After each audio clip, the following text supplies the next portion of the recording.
Hello friends, मी Vishakha global online मराठीमध्ये आपल्या सर्वांचं स्वागत आहे. आजच्या सेशनमध्ये आपल्याला MUHS नाशिक म्हणजे Maharashtra university of health science Nashik इथल्या PhD एंट्रन्स टेस्ट 2022-23 साठी रिसर्च मेथॉलॉजीचा स्टडी करायचा आहे, संशोधन कार्यप्रणालीचा स्टडी करायचा आहे, जी आपल्याला ही एक्झाम टार्गेट करण्यासाठी खूप हेल्पफुल ठरणार आहे. सो त्याचं हे आजचं आपलं 25वां लेक्चर आहे. ऑलरेडी 24 लेक्चर्स कंप्लीट झालेले आहेत रिसर्च मेथॉलॉजीचे. सेशन स्टार्ट करण्यापूर्वी एक इम्पॉर्टंट सूचना किंवा संधी आहे त्या स्टुडंटसाठी जे स्टुडंट्स यावर्षीची PhD एंट्रन्स टेस्ट टार्गेट करत आहेत त्यांच्यासाठी स्पेशल पेपर 1 रिसर्च मेथॉलॉजीवरती कंप्लीट कोर्स घेऊन आलो आहोत. ज्या कोर्समध्ये तुम्हाला मिळणार आहेत full syllabus notes, full syllabus test series, full syllabus video lectures plus 1500 plus MCQ PDF जी रिव्हिजनसाठी तुम्हाला कामाला येणार आहे. असा हा कंप्लीट कोर्स आहे जो तुम्हाला ही PhD एंट्रन्स टेस्टमध्ये सेक्शन ए मध्ये किंवा पेपर 1 मध्ये कंप्लीट म्हणजे मॅक्झिमम मार्क्स मिळवण्यासाठी हेल्प करणार आहे. सो हा कोर्स जॉईन करण्यासाठी फक्त दिलेल्या व्हॉट्सअप नंबरवरती मेसेज करायचा आहे, ज्याची फीस आहे 999 म्हणजे ₹999. आजचा आपला टॉपिक आहे रिपोर्टिंग अँड थेसिस रायटिंग. तर रिपोर्ट कसा लिहायचा असतो आणि थेसिस रायटिंग मध्ये काय पॉइंट्स आहेत ते आपण बघूयात. इथे आपल्याला दिसतंय structure and components of scientific report.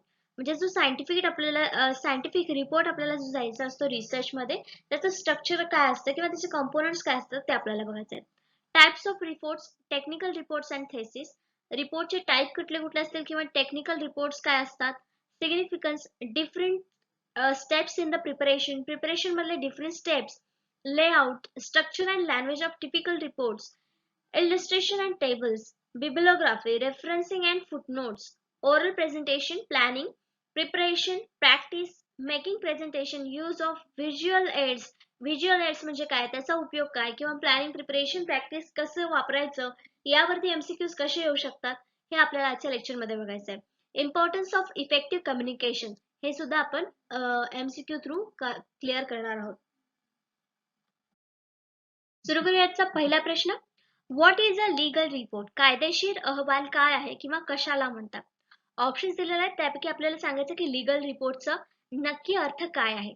Options आहेत a report which deals specifically with a legal problem, एक अहवाल जो विशेषतः कायदेशीर समस्या हाताळतो. B, it's a brief statement of most significant facts necessary for the investigation, तपासणीसाठी आवश्यक असलेल्या सर्वात महत्त्वपूर्ण तथ्यांचे एक संक्षिप्त विधान आहे.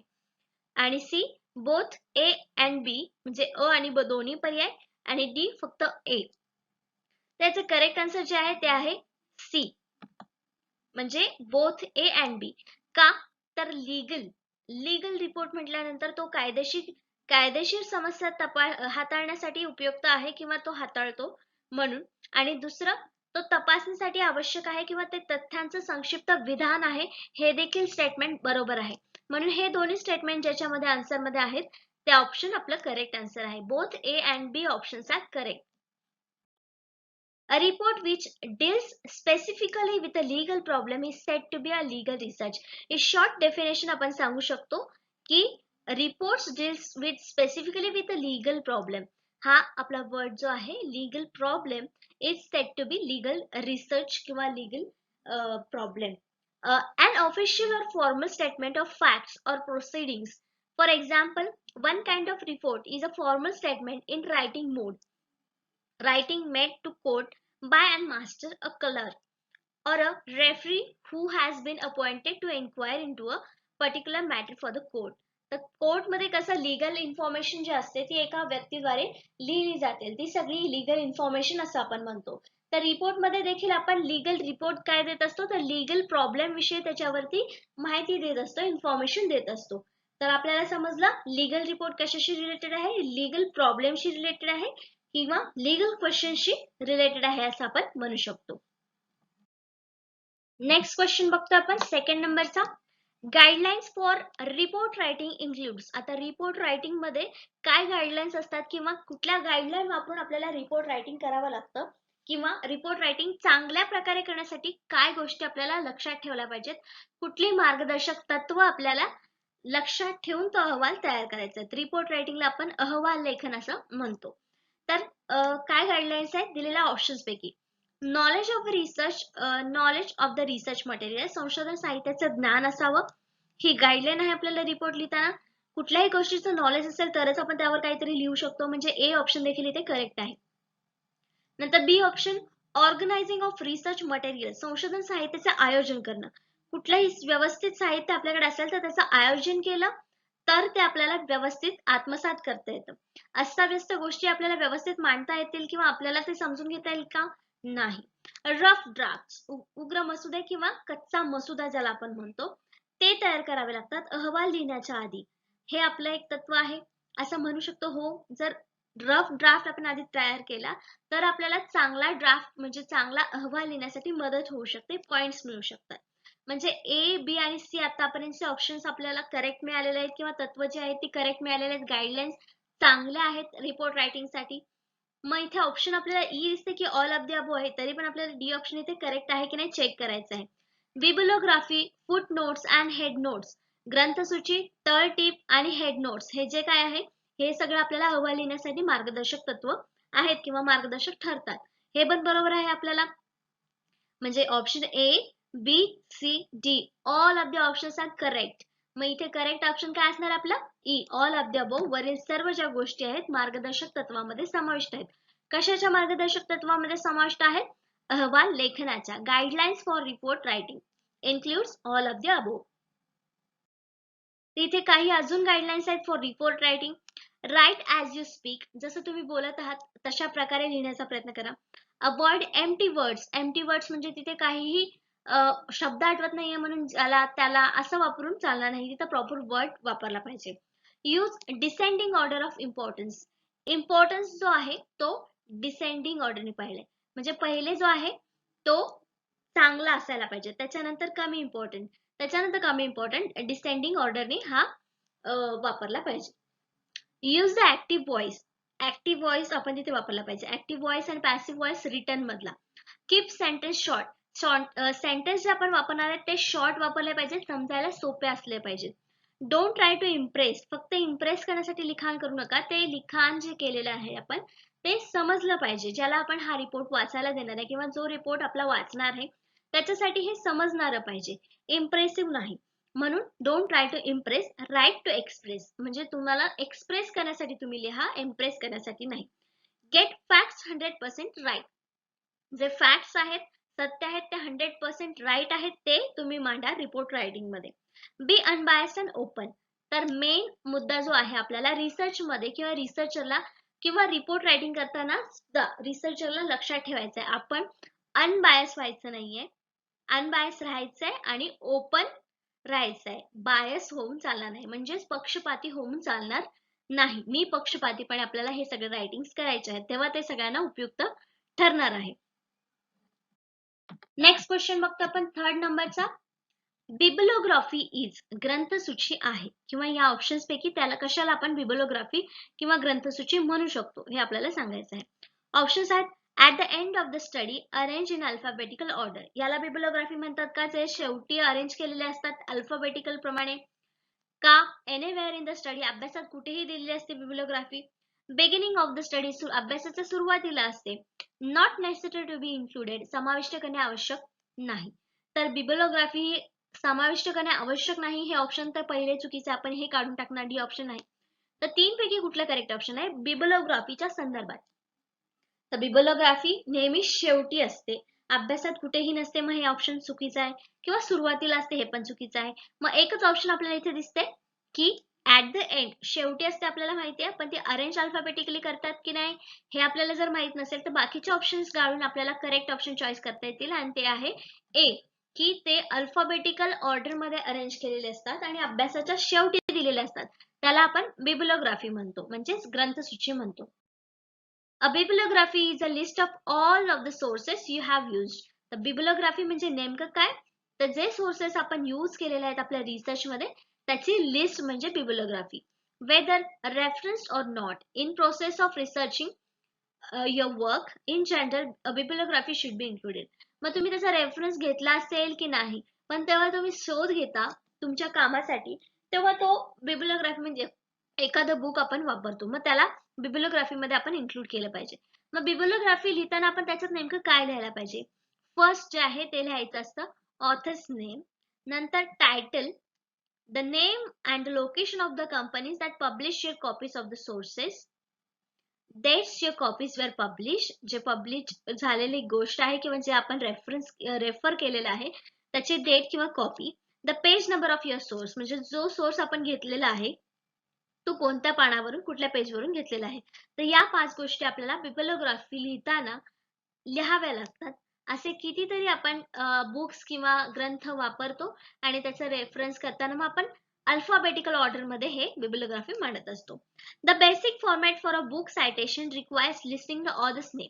ऑथर्स नेम द बेसिक काय आहे, याच्यामध्ये आपल्याला ऑथर्स नेम जे आहे ते बेसिक आहे असं आपल्याला लक्षात ठेवायचं आहे. The title of book, author's name नंतर टायटल बुकचं असं कुठलेही अंदाजे लिहून चालणार नाही. जर आपण खरंच वाचलं असेल, रेफरन्स घेतला असेल तर आपल्या लक्षात येईल की बुकचं नाव त्याच्यानंतर ऑथरचं नाव हे आपल्याला तिथे कंपल्सरी लिहायचं आहे. द पब्लिशर्स नेम, पब्लिश कुठल्या पब्लिशरने ते पब्लिश केलेलं त्याचं नाव. द डेट ऑफ पब्लिकेशन, पब्लिकेशनची डेट काय आहे ती सुद्धा आपल्याला इथे पब्लिश करावी लागते. Edited books when cited in full will list the editor's name instead of an author's name.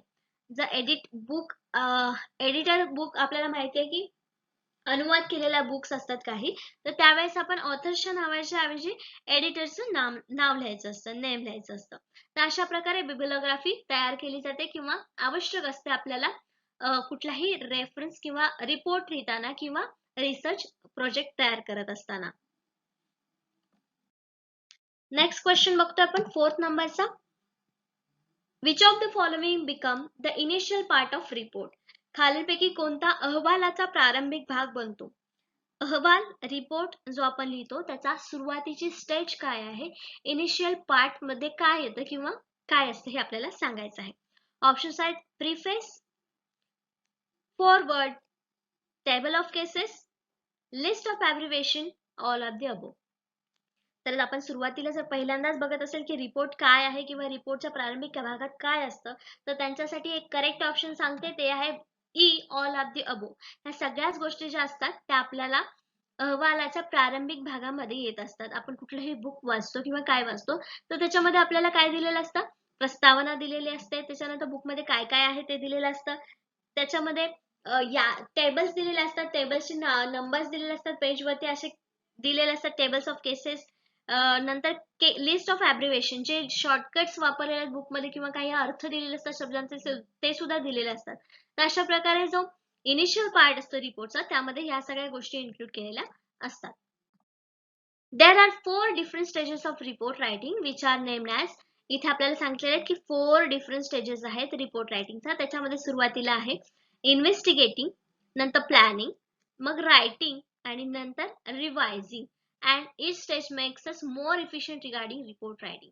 Report writing करताना कुठल्याही विषयाविषयी आपल्याला आधी तपासणी करावी लागते, त्याच्यावरती मग प्लॅनिंग बनवावं लागतं की काय काय करायचं आहे, आणि प्लॅनिंग झाल्यानंतर मग आपण काय करतो, त्याच्यावर रायटिंग सुरू करतो, लिहिणं सुरू करतो. आणि लिहून झालं की मग त्याच्यावरती आपण रिवाइज करतो की आपलं लिखाण हे बरोबर झालं आहे की नाही, ह्याच्यामध्ये काही कमी आहे का, किंवा जे आपण रेफरन्स यूज केलेले आहे ते तिथे लागू होत आहेत का, या सगळ्या गोष्टी मग आपण रिवायझिंग मध्ये करत असतो. ह्या 4 स्टेप्स आपल्याला इथे कम्प्लीट कराव्या लागतात रिपोर्ट रायटिंग मध्ये. पहिले आहे इन्व्हेस्टिगेशन, इन्व्हेस्टिगेटिंग, नंतर सेकंड येते मग प्लॅनिंग, थर्ड येते रायटिंग, जे काय आपण प्लॅनिंग केलेलं आहे त्याच्याबद्दल किंवा जे आपल्याला मिळालेलं आहे त्याच्याबद्दल रायटिंग, आणि मग फोर्थ लास्ट येतं रिवायझिंग, जे काय आपण लिहिलेलं आहे ते रिवाइज करायचं. ह्या 4 स्टेप्स इथे आपल्याला रिपोर्ट रायटिंग मध्ये लक्षात ठेवायचं आहे. नेक्स्ट क्वेश्चन बघतोय 5th नंबरचा. The conceptual framework and background of research which will become the source for formulation of hypothesis is known as. संशोधनाची वैचारिक चौकट आणि पार्श्वभूमी जी परिकल्पना तयार करण्यासाठी स्त्रोत बनेल म्हणून ओळखली जाते. तर हा प्रश्न जो आहे तो आजच्या आपल्या टॉपिकशी जास्त रिलेटेड होत नाहीये, पण हा क्वेश्चन थोडा वेगळा वाटला म्हणून मी घेतला. जो आपला सिलेबस आधी झालेला आहे त्याच्यामधला आहे, जो आपला ओळखीचा सिलेबस आहे. म्हणजे झालेला क्वेश्चन आहे, उत्तर मी डायरेक्ट सांगू शकत नाही म्हणून थोडस गडबड आहे की कसं सांगायचं. पण मग आपल्याला इथे प्रश्न समजून घेतला पाहिजे की संशोधनाची एक वैचारिक चौकट आहे, वैचारिक चौकट, कन्सेप्च्युअल फ्रेमवर्क आणि बॅकग्राऊंड आहे रिसर्चचं. तर तो सोर्स कुठला होईल ज्याच्यामुळे आपण हायपोथेसिस तयार करू शकतो. तर हायपोथेसिस आपण कुठल्या गोष्टींवर तयार करतो, ऑप्शन्स पैकी बघूया. Methodology, review of literature, data analysis, none of the above. तर नन ऑफ दी अबो तर ऑप्शन नाही आहे, कारण ह्या 3 ऑप्शन पैकी एक तरी आन्सर आपल्याला इथे मिळणार आहे. तर करेक्ट आन्सर इथे असणार आहे बी, रिव्ह्यू ऑफ लिटरेचर. हायपोथेसिस आपण लिटरेचर रिव्ह्यू केल्यानंतरच करतो ना, त्याच्यावरूनच आपल्याला आयडिया येते हायपोथेसिस कसे केले पाहिजेत. म्हणून इथे आपला करेक्ट आन्सर काय आलेला आहे बी, रिव्ह्यू ऑफ लिटरेचर, साहित्याचा आढावा.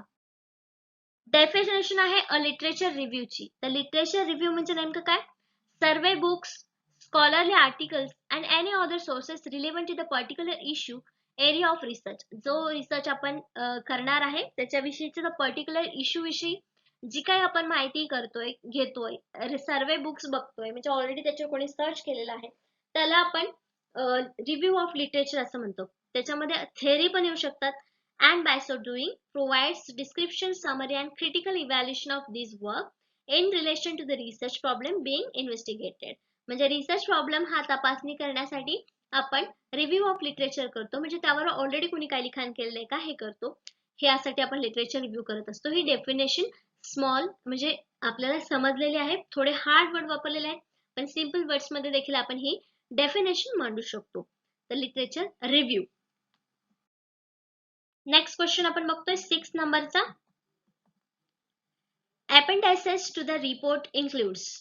अहवालाच्या परिशिष्टात हे समाविष्ट असते. अहवालामध्ये परिशिष्ट असतात, जसं बुक्स मध्ये आपल्याला परिशिष्ट दिसतात, तर त्याच्यामध्ये अहवालामध्ये देखील आपल्याला परिशिष्ट मांडावं लागतं. आणि त्याच्यामध्ये काय समाविष्ट असतं? ऑप्शन्स आहेत क्वेश्चन आयर्स, प्रश्नावली, सॅम्पल इन्फॉर्मेशन, नमुना माहिती, मॅथमॅटिकल डेरिव्हेशन्स, गणितीय उत्पत्ती आणि ऑल ऑफ द अबोव वरील सर्व.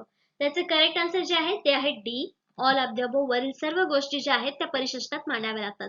क्वेश्चन्स कुठले कुठले विचारलेले आहेत म्हणजे त्याची क्वेश्चन आहे, सॅम्पल इन्फॉर्मेशन, जे काय माहिती आपण नमुना माहिती घेतलेली आहे, नमुने कुठले कुठले निवडलेले आहेत त्या सगळ्याची इन्फॉर्मेशन आपल्याला परिशिष्टामध्ये मांडावी लागते, किंवा कुठल्या पेजवरती आपण ते सगळे केलेलं आहे ते तिथे द्यावं लागतं. मॅथमॅटिकल डेरिव्हेशन्स कुठले कुठले यूज केलेले आहेत, त्यासाठी कुठले पेजेस आपण तिथे दिलेले आहेत हे आपल्याला परिशिष्टात मांडावे लागतात.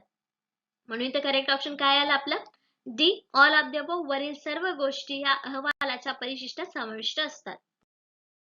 अपेंडिसेस काय सांगतात? Appendices contains material that is too detailed to include in the main report. Main report मध्ये ह्या ज्या गोष्टी ज्या आहेत त्या आपल्याला खूप डिटेल मध्ये सांगणं कठीण असतं, तर त्यासाठी आपण हे जे आहे अपेंडिसेस वापरत असतो.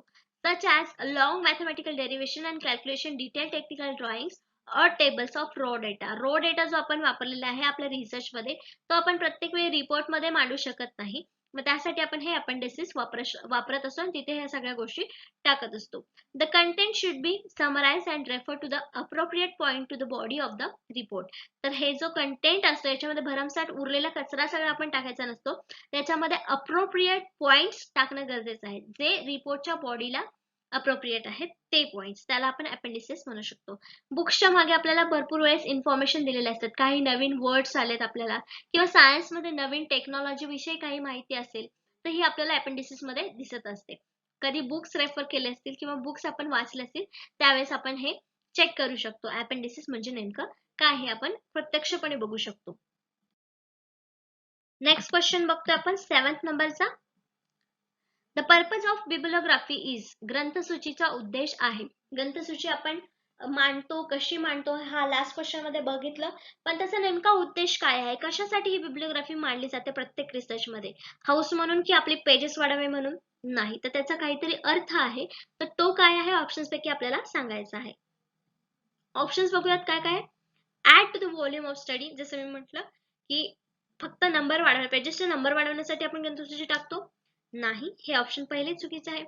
Provides cross reference and authenticity to the report, अहवालाला क्रॉस संदर्भ आणि सत्यता प्रदान करण्यासाठी. सॅम्पल इन्फॉर्मेशन, नमुना माहितीसाठी, आणि मॅथमॅटिकल डेरिव्हेशन्स, गणितीय उत्पत्तीसाठी. त्याचं करेक्ट आन्सर एकच आहे, जे आहे बी. कसं? तर तिथे आपल्याला रेफरन्स पण द्यावे लागतात, म्हणजे जो आपण वापरलेली गोष्ट आहे किंवा सोर्स आहे, तर नेक्स्ट अभ्यास करणाऱ्याला किंवा ज्याला आपला रिसर्च बघायचा आहे, ज्याची सत्यता पडताळून पाहायचंय, तो त्या रेफरन्स थ्रू त्याची सत्यता पडताळू शकतो. मग त्याला ऑथेंटिसिटी देखील प्राप्त होते जर आपण बिब्लिओग्राफी देणार असेल तर. मग त्याचा मेन उद्देश देखील हाच आहे की रेफरन्स देणं आणि ऑथेंटिसिटी वाढवणं. म्हणून इथे करेक्ट ऑप्शन आपल्याला बी मिळालेला आहे. The main purpose of bibliography entry is to give a credit to the author whose work have consulted in your research. म्हणजे मेन पर्पज काय आहे, जर आपण जे काम वापरलेलं आहे एखाद्या लेखकाचं किंवा ऑथरचं जे काम आपण आपल्या रिसर्च मध्ये वापरलेलं आहे त्याला त्याचं क्रेडिट देण्याचं काम करायचं आहे bibliography through. It also makes easy for the reader to find out more about your topic by delving into the research that you used to the write in your paper. जी माहिती आपण आपल्या पेपरमध्ये, research पेपरमध्ये, रिपोर्टमध्ये लिहिलेली आहे त्याच्याबद्दल आणखीन माहिती मिळवण्यासाठी जी व्यक्ती आपला रिपोर्ट वाचत आहे तिला हेल्प होते जेव्हा आपण बिब्लिओग्राफी देत असतो. It helps you evaluate the credibility and authority of your sources. जे आपण सोर्सेस यूज केलेले आहेत त्याच्याबद्दल क्रेडिबिलिटी आणि ऑथॉरिटी दोन्ही देखील वाढवत असते किंवा त्याचं मूल्यांकन त्याच्यावरतून होत असतो. So that you can use the highest quality sources in your writing to understand and be fully informed about the topic before making judgment and writing about it. म्हणजे जे काही टॉपिक आपण बघतोय त्याच्यावरती जजमेंट घेण्याआधी किंवा रायटिंग करण्यासाठी हे आपण करत असतो, बिब्लिओग्राफी देत असतो. एखादा रिसर्चेस किंवा एखादा स्टडी करणारा व्यक्ती त्या रिसर्च वरती अभ्यास करत असेल त्यावेळेस हे बिब्लिओग्राफी खूप उपयुक्त ठरते. नेक्स्ट क्वेश्चन बघतोय 8 नंबरचा. In the research process a report writing is. Research process आहे हे आपल्याला माहिती आहे. बरेच वेळेस आपण क्वेश्चन थ्रू कन्सेप्ट क्लिअर केलेले की प्रोसेस कशी आहे किंवा प्रोसेस कशासाठी असते. एक सायंटिफिक प्रोसेस असते रिसर्च मेथडमध्ये, रिसर्च प्रोसेसमध्ये. तर रिपोर्ट रायटिंग त्याच्यामध्ये काय आहे नेमकं हे आपल्याला सांगायचं आहे. ऑप्शन्स दिलेले आहेत. इम्पॉर्टंट आहे रिपोर्ट रायटिंग रिसर्च प्रोसेसमध्ये इम्पॉर्टंट आहे असू शकतं हे करेक्ट आन्सर. ह्याच्यामध्ये काही वादच नाही, ते इम्पॉर्टंट आहे. The final step in research संशोधनाची अंतिम पायरी आहे. प्रोसेस आपण बघितली असेल तर आपल्या लक्षात येईल की रिपोर्ट रायटिंग ही सगळ्यात लास्ट पायरी आहे. म्हणजे हे पण आपलं स्टेटमेंट बरोबर आहे. सी आहे बोथ ए अँड बी आणि ऑप्शन डी आहे फक्त ए. फक्त ए तर असू शकत नाही कारण बी तर आपल्याला पक्क माहिती आहे की ही लास्ट स्टेप आहे. म्हणजे इथे आपलं करेक्ट आन्सर काय असणार आहे, अ आणि ब म्हणजे ए अँड बी दोन्ही ऑप्शन बरोबर आहेत. सी ऑप्शन इथे करेक्ट ऑप्शन असणार आहे. Both A and B options correct. A report is a written presentation of factual information. जी factual information आपण गोळा केलेली आहे त्याचं प्रेझेंटेशन असतं रिटर्न प्रेझेंटेशन असतं रिपोर्ट म्हणजे. Based on the investigation or research. जे रिसर्च आपण केलेलं आहे त्याचं किंवा जी तपासणी आपण केलेली आहे त्याचा रिपोर्ट असतो. Reports from the basis for solving problems of making decisions. म्हणजे आपण रिसर्च कशासाठी करतो, मेन म्हणजे एखादा प्रॉब्लेम सॉल्व्ह करण्यासाठी किंवा डिसिजन घेण्यासाठी, एखादी स्कीम लागू करण्यासाठी, जसं की आपण बोलतो तसं. Often in the subject of business and the sciences. मग ते सायन्स असो किंवा बिझनेस असो. The length of the report varies. There are short memorandum ज्याला आपण मेमो म्हणतो आणि reports and the long reports. म्हणजे रिपोर्ट मध्ये प्रकार कसले कसले असू शकतात, तर शॉर्ट मेमोरँडम ज्याला आपण मेमो म्हणतो आणि रिपोर्ट्स दुसरे असतात आणि लॉंग रिपोर्ट्स देखील असतात. तर हे दोन प्रकार असतात असं आपण सांगू शकतो. तर रिपोर्ट म्हणजे काय, written presentation of factual information. Short definition आपण अशी करू शकतो रिपोर्टची.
Become a researcher 5 skills you need. म्हणजे रिसर्चर बनण्यासाठी 5 स्किल तुम्हाला आवश्यक आहेत. भरपूर स्किल्स तुम्हाला आवश्यक आहेत पण मेन जे आहेत ज्याच्यावरती तुम्ही करू शकता रिसर्च जे आहे प्रोजेक्ट मॅनेजमेंट. जो आपण प्रोजेक्ट निवडणार आहे त्याच्यावरती प्रोजेक्ट मॅनेजमेंट आपल्याला व्यवस्थित जमलं पाहिजे. Every research project require a degree of project management. Handling budget. जे बजेट आहे ते आपल्याला हँडल करता आलं पाहिजे. Another key skill is learning how to effectively manage the budget. जास्त खर्च करून आपला रिसर्च जर होणार असेल आणि त्याचा काही नंतर भविष्यात उपयोग होणार नसेल तर तो खर्च वाया जाणार आहे. म्हणून हँडलिंग बजेट हे देखील एक स्किल आहे जे व्यवस्थितपणे आपल्याला वापरता आलं पाहिजे. टीम लिडिंग, मॅनेजिंग, जर टीम मध्ये आपण रिसर्च करणार असेल तर टीम लीड करता आली पाहिजे. आपले जे गोल्स आहेत ते व्यवस्थित आपल्याला क्लिअर करता आले पाहिजेत. टीम कडून व्यवस्थित काम त्याच्यावर करता आलं पाहिजे. हँडलिंग डेटा, जो डेटा आपल्याला मिळालेला आहे आपल्याला माहिती आहे त्याची गोपनीयता पाळणं हे सगळ्यात महत्वाचं असतं आणि त्यामुळे हँडलिंग डेटा हे खूप महत्वाचं काम आहे, स्किल आहे एका रिसर्चरला गुड रिसर्चर बनण्यासाठी. आय टी स्किल म्हणजे तुम्हाला इथे प्रोफेशनल होण्याची गरज नाहीये, पण कम्प्युटर विषयीचे जे काही नॉलेज आहे ते तुम्ही बऱ्यापैकी जर घेतलं तर तुम्हाला ते एक चांगला रिसर्चर बनण्यासाठी उपयुक्त ठरणार आहे. तर अशा प्रकारचे काही 5 स्किल आहेत जे तुम्हाला चांगला रिसर्चर बनण्यासाठी किंवा रिसर्चर बनण्यासाठी आवश्यक आहेत. नीड म्हटलेलं आहे. यू नीड म्हणजे गरजेचेच आहे. नेक्स्ट क्वेश्चन बघतो आपण 10th नंबरचा. The introduction of report should state which of the following. अहवालाच्या प्रस्तावनेमध्ये खालीलपैकी कोणता असावे किंवा कोण असावं किंवा काय असावं असं विचारलेलं आहे आपल्याला या क्वेश्चन मध्ये. दिलेले ऑप्शन्स आहेत. नेचर ऑफ द स्टडी, अभ्यासाचं स्वरूप. एम, ध्येय. सोर्सेस ऑफ इन्फॉर्मेशन, माहितीचे स्रोत. स्कोप ऑफ द स्टडी, अभ्यासाची व्याप्ती. आणि ऑल ऑफ द अबोव. तर हे ऑप्शन्स वाचतानाच आपल्या लक्षात येतं की बरेचसे सगळे ऑप्शन्स जे आहेत ते आपण इंट्रोडक्शन मध्ये इन्क्लूड करतो. आपल्या रिसर्चचा हेतू काय आहे, रिपोर्टचा हेतू काय आहे, अभ्यासाचं स्वरूप काय आहे, म्हणजेच नमुना कुठले कुठले निवडणार आहे त्याच्यामध्ये नेचर मध्ये येतं. नंतर डेटा स्रोत कुठले कुठले घेतलेले आहेत, लिटरेचर रिव्ह्यू मध्ये आपण बघणार आहोत. मग हे सी मध्ये पण सोर्सेस ऑफ इन्फॉर्मेशन मध्ये ते येणार आहे. म्हणजे आपल्याला हे चारही जे ऑप्शन्स आहेत हे चारही ऑप्शन आपल्याला इथे इंट्रोडक्शन मध्ये येतात रिपोर्ट मधल्या. इथे करेक्ट ऑप्शन आपलं काय असणार आहे, E, all of the above. वरील सर्व ज्या गोष्टी आहेत ह्या आपण रिपोर्टच्या इंट्रोडक्शन मध्ये घेत असतो, म्हणून इथे करेक्ट ऑप्शन ई आलेलं आहे. The introduction tell us the readers what the report is about. Introduction मध्ये सगळ्या ह्या गोष्टी का असतात, कारण त्याच्यावरून आपल्याला समजतं की रिपोर्ट मध्ये काय आहे. It sets the project in its wider context. म्हणजे याच्या मोठा जो कंटेक्स्ट आहे तर त्याच्यामधला प्रोजेक्ट जो आहे तो पूर्ण आपल्याला रिपोर्ट मध्ये दिसतो. And provides the background information. Background information आपल्याला रिपोर्ट प्रोव्हाइड करतो. इंट्रोडक्शन प्रोव्हाइड करतं रिपोर्टचं. The reader needs to understand the report. जो कोणी वाचणार आहे, वाचक आहे, त्याला हा रिपोर्ट अंडरस्टँड होणं गरजेचं आहे, तेव्हाच तो पुढची जी इन्फॉर्मेशन आहे तो समजू शकेल किंवा त्याचा उपयोग होणार आहे. Briefly outline in the report structure, not necessary in short report. जी ब्रीफ आउटलाईन असते ती आपण इंट्रोडक्शन मध्ये करत असतो रिसर्च स्ट्रक्चर मध्ये. शॉर्ट रिपोर्ट मध्ये याची गरज नसते इंट्रोडक्शनची, डायरेक्ट तुम्ही 2 लाईन मध्ये इंट्रोडक्शन देऊन स्टार्ट केलं तरी तिथे होत असतं. अशा प्रकारे इंट्रोडक्शन आवश्यक असतं प्रत्येक रिपोर्ट मध्ये. तर अशा प्रकारे आपले 10 MCQs आणि 10 कन्सेप्ट या टॉपिक वरच्या इथे संपल्या आहेत आजच्या सेशन मधल्या. नेक्स्ट सेशन मध्ये देखील आपण याच्यावरचे 10 क्वेश्चन्स आणि 10 कन्सेप्ट बघणार आहोत. आजच्या सेशन साठी धन्यवाद.